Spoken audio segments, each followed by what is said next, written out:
Hello, Christopher Brent here, coming to you today with a music history podcast on the subject of just how prolific the great composers really were. So this is a fascinating subject.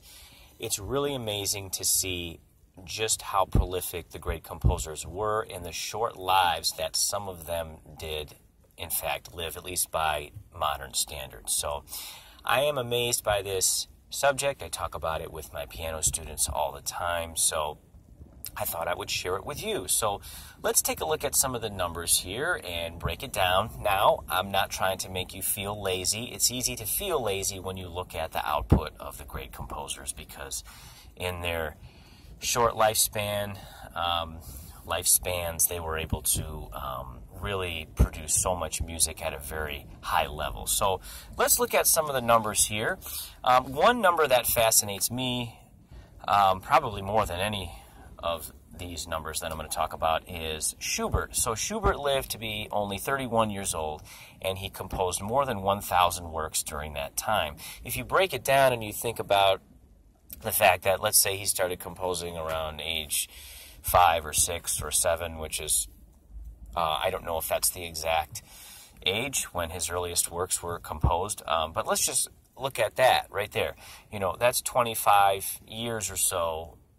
And in that time, he produces 1,000 works. That's absolutely incredible.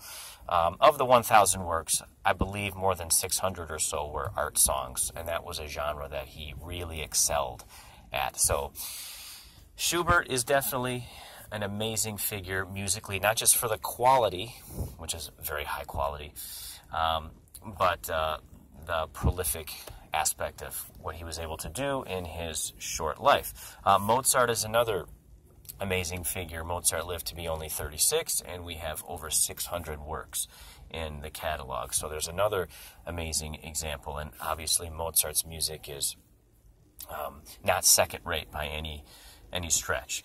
If we look at some composers who lived a little bit longer than Schubert and Mozart, we have Beethoven and Bach. So in Bach's lifetime, he lived to be, I believe, 65. We have over 1,000 works in the BWV catalog. I think the number is 1,128. I don't know if that's exact, but I know it's around that 1,100 figure. So Bach, obviously a very prolific composer who did most of his composing in churches in Germany in the Baroque period. And he was definitely one of the leading figures in keyboard music, so I'm obviously a little biased there, being a pianist and a piano teacher.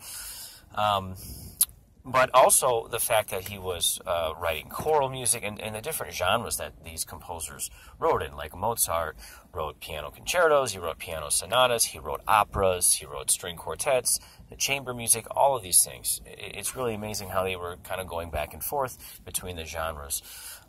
And not only producing a lot of music, but producing high-quality music. When we look at Beethoven, Beethoven lived to be 56. He wrote hundreds of works as well. I mean, when you look at the 32 piano sonatas, it's absolutely incredible that the 32 piano sonatas, that's not all of his piano music. He's got dozens more shorter works of bagatelles and the German dances and things like that.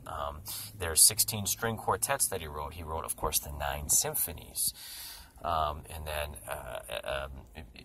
violin sonatas, piano trios, and things like that. I mean, the list goes on. So Beethoven was obviously able to do so much. And Beethoven did a lot while going through the struggles that he did. That's what makes it even more amazing, is that when you look at his music scores, there's some scratching out and reworking of things, and it all worked out because when Beethoven finally finished the product, it seems like the music flows the way it should. There's never something that seems out of place with Beethoven. So through all of his struggles, he was able to compose a lot of music as well. So I don't think I mentioned Haydn. Another amazing number is the fact that Haydn wrote 108 symphonies. On top of that, he writes 68 string quartets, 29 piano trios. That's an amazing number right there. Piano sonatas, I think the number is somewhere between 52 and 62 piano sonatas. Some of them have been lost. Another composer you may not have heard of that's sort of known for being prolific is the Baroque composer Telemann. So it's believed that Telemann wrote over 3,000 works. Many of them have been lost. But he's kind of known as really being one of the most prolific composers of all time. He's not known for, I guess you could say, the level of quality that you hear with Bach. I hate sort of, I don't know, judging like that because Telemann was a good composer. His second wife, I think, had a real big gambling problem, so I don't know if he was writing a lot to pay off debts or something. Telemann, that is. So Telemann's music I think is really cool. I really enjoy the sort of the ambience of it. So it's a fascinating subject. When you go into the Romantic period, you look at the output of Franz Liszt, it's just amazing. Sometimes you'll see a pianist record like the complete works of like maybe Debussy or the complete works of maybe Rachmaninoff or something like that. But you really don't see many pianists who've attempted to record the complete piano works of Franz Liszt because there's just simply too much. I think there's a few that have tried. There was a pianist who tried doing this years ago on the Hyperion label, I think. I want to say his name was Howard Shelley. I don't know if that's exact. But anyway, it's been tried, but it's very rare that this has happened.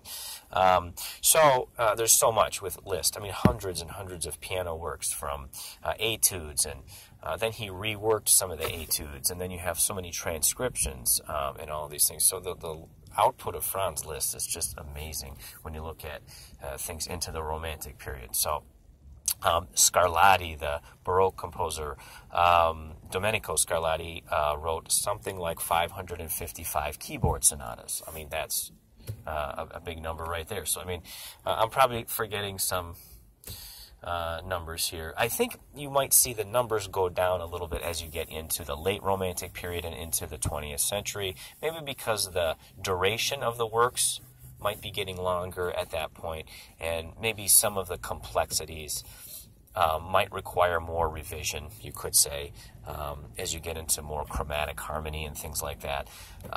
Another amazing output is the music of Wagner. I mean, if you just look at all of it, I don't know how he did it to work everything through with the staging of everything and the timing of the music. It just must have been a big effort. That's the thing, is when you look at all this, it's easy to feel lazy in today's day and age, just what these composers were able to do.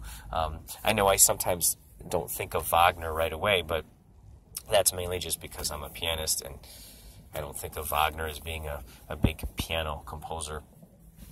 But anyway, these are amazing numbers, and hopefully you learned something, and maybe you gained a little insight. And if there's a composer who is prolific and amazing, feel free to comment about it. Subscribe to my YouTube channel. Email me if you have any thoughts or concerns or questions about lessons. I teach piano lessons via Skype.